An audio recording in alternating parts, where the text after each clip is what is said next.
तो नमस्कार दोस्तों, मेरा नाम है अभिषेक और आप सभी विद्यार्थियों का स्वागत है हमारे चैनल पे। दोस्तों आज के इसमें बात करने वाले हैं कि कंपनी के अर्थ, विशेषता, लाभ एवं सीमाओं का वर्णन कीजिए। आप लोग को दोस्तों मैंने एकांकी व्यापार पढ़ाया, वहीं पे दोस्तों मैंने आप लोगों को साझेदारी व्यापार पढ़ाया। अब मैं आप लोग को बताने जा रहा हूँ कि कंपनी के व्यापार, ठीक है ना, कंपनी के जो अर्थ, विशेषता, लाभ और इसकी सीमा का आपको वर्णन करना है। अब देखिए कंपनी का क्या अर्थ होता है, तो आप सबसे पहले इसका अर्थ समझेंगे कि कंपनी का क्या अर्थ होता है। तो कंपनी व्यवसाय संगठन का वह प्रारूप है, यानी कि वह स्वरूप है जिसकी स्थापना लाभ के लिए कुछ व्यक्तियों के द्वारा ऐच्छिक संस्था के रूप में कंपनी अधिनियम के अंतर्गत की जाती है। ठीक है, यानी कि जो कंपनी व्यापार वह व्यवसाय होता है, यानी कि वह व्यवसाय है जिसकी स्थापना किसी विशेष लाभ के लिए और कुछ व्यक्तियों के द्वारा एक ऐच्छिक संस्था के रूप में उस कंपनी के अधिनियम के अंतर्गत जब की जाती है और इसमें अनेक व्यक्ति मिलकर क्या करते हैं कि पूंजी लगाते हैं। ठीक है, यानी कि कंपनी व्यापार में जो है वो अनेक व्यक्ति मिलकर यहाँ पे पूंजी लगाते हैं, इसलिए इसे संयुक्त पूंजी व्यापार भी कहा जाता है, यानी कि संयुक्त पूंजी कंपनी भी कहा जाता है। तो देखिए कंपनी के अगर अर्थ की बात करें, जिसकी स्थापना जिसके लाभ के लिए मतलब कोई व्यक्ति जो है वो व्यक्तियों के द्वारा किया जाता है। इसमें क्या है कि जो कंपनी जो अधिनियम के अंतर्गत मतलब की जाती है और इसमें अनेक व्यक्ति मिलकर मतलब कंपनी के व्यापार जो है वो करते हैं, इसलिए इसे संयुक्त पूंजी कंपनी भी कहा जाता है। ये था आपका कंपनी के अर्थ। अब देखिए इसकी विशेषता की अगर हम बात करें तो कंपनी की विशेषताएं में आप लोग लिखेंगे कि कंपनी की विशेषताएं निम्नलिखित हैं। अब पहला देखिए कि व्यक्तियों का सम्मिलित संघ। सम्मिलित कहने का मतलब यह है कि दोस्तों व्यक्तियों का जो एक दूसरे का साथ सम्मिलित मतलब कि एक दूसरे का मिलकर यहाँ पे संघ। ठीक है, संघ मतलब होता है कि दोस्तों यहाँ पे एक समूह बनाकर रहना। ठीक है, तो व्यक्तियों का सम्मिलित संघ। देखिए कंपनी कुछ व्यक्तियों का सम्मिलित संघ अथवा पंजीकृत संघ होता है। ठीक है, यानी कि कुछ व्यक्तियों का क्या होता है, एक सम्मिलित संघ होता है या फिर इसको कह सकते हैं कि पंजीकृत संघ होता है। अधिनियम के अंतर्गत कोई भी अकेला व्यक्ति अपनी कंपनी नहीं बना सकता, यानी कि दोस्तों जो अधिनियम जो यहाँ पे बनाया गया है, यानी कि जो कंपनी की जो अधिनियम यानी कि जो व्यापार का जो अधिनियम है उसके अंतर्गत अगर बात करें तो कोई एक अकेला व्यक्ति यहाँ पे कंपनी का निर्माण नहीं कर सकता। ठीक है, यानी कि कंपनी नहीं बना सकता।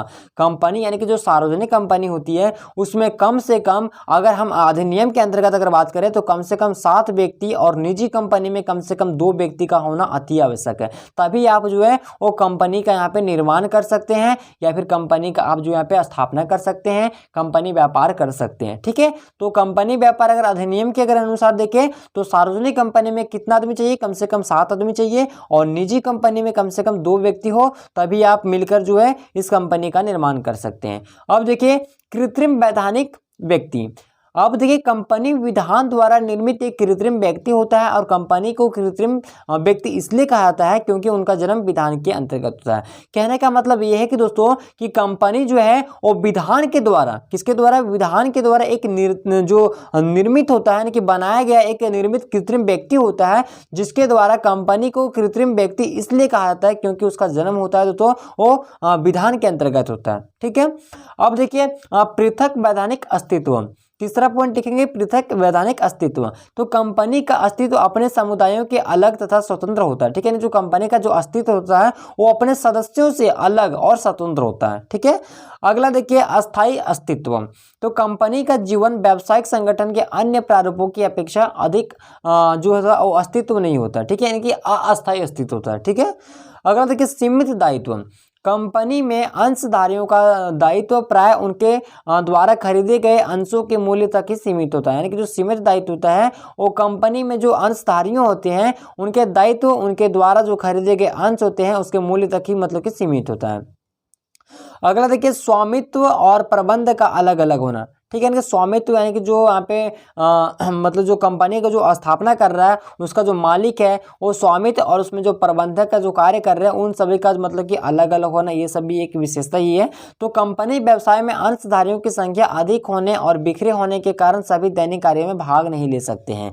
यही कारण है कि कंपनी का संगठन में प्रबंधन तथा स्वामित्व दोनों ही भिन्न होते हैं। अब देखिए 7वां जोखिम सहन करना। ठीक है, यानी कि जोखिम सहन करना मतलब कि कठिनाइयों को सहना। ठीक है, तो जोखिम जोखिमपूर्ण कार्य करने में संकोच नहीं करती है। जहां जोखिम अधिक होगी वहीं लाभ के अवसर अधिक होंगे, अतः कंपनी में अधिक जोखिमपूर्ण कार्य करने की क्षमता होती है। कहने का मतलब यह है दोस्तों कि कंपनी में क्या होता है कि जोखिमपूर्ण कार्य करने में यहाँ पे कोई संकोच नहीं करता, ठीक है। यानी कि कोई भी अगर कितना भी कठिन से कठिन काम हो तो आप उसे जरूर करता है। आप जितना कठिन काम करेंगे उतना ही ज्यादा आपको लाभ मिलने की मतलब कि पूरी यहाँ पे संभावना होती है। मान लीजिए आप किसी काम को अगर करेंगे ही नहीं तो आप सोचेंगे कि उसमें लाभ मिले तो कहाँ से मिलेगा। तो आपको जो है जितना आप हार्ड काम है, जितना जोखिम काम है, जितना टफ काम है, अगर आप उस टफ काम को अगर करते हैं तो आपको जो है उसे जरूर आपको लाभ जरूर मिलेगा, ठीक है। तो जोखिम कार्य करने को यहाँ पे जोखिम काम जो करने का यहाँ पे मतलब कि क्षमता जो है वो कंपनी रखती है। कंपनी जब यहाँ पे जोखिम काम को करती है तभी उसको जो है वो आवश्यक यानी कि आवश्यक से भी अधिक जो यहाँ पे उसको लाभ प्राप्त होने की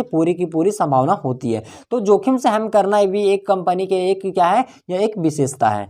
अब देखिए कंपनी संगठन के लाभ यानी कि जब कंपनी का क्या लाभ है, तो देखिए पहला लाभ लिखेंगे कि सीमित दायित्व। इसमें व्यावसायिक संगठन की कंपनी प्रारूप के विकास में सहायता मिलती है। यानी कि सीमित दायित्व आप लिखेंगे कि व्यावसायिक जो इसमें होता है वो संगठन की कंपनी प्रारूप के विकास में क्या होता है कि सहायता मिलती है। दूसरा, अंश हस्तांतरण की सुविधा। सार्वजनिक कंपनी का कोई भी सदस्य स्वतंत्र रूप से अपने अंशों का हस्तांतरण कर सकता है, ठीक है। इसमें जो अंश हस्तांतरण की जो है पे सुविधा दी जाती है, यानी कि ये जो कंपनी के ये लाभ है। अब देखिए निरंतरता, कंपनी के इसी गुण के कारण आज व्यावसायिक संगठनों में श्रेष्ठ माना जाता है।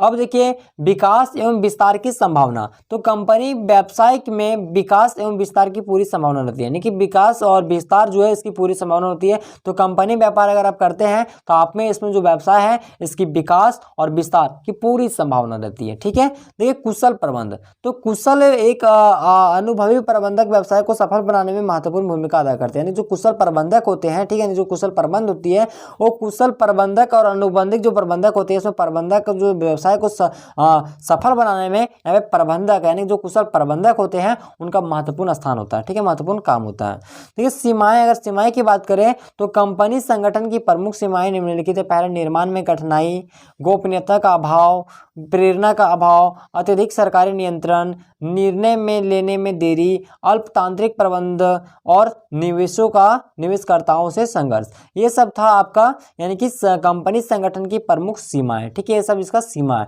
तो मैं उम्मीद करता हूं कि आपको ये वीडियो पसंद है। वीडियो को लाइक कीजिएगा, चैनल पे नए हो चैनल को सब्सक्राइब कर साथ बेल आइकन को प्रेस कीजिए। धन्यवाद।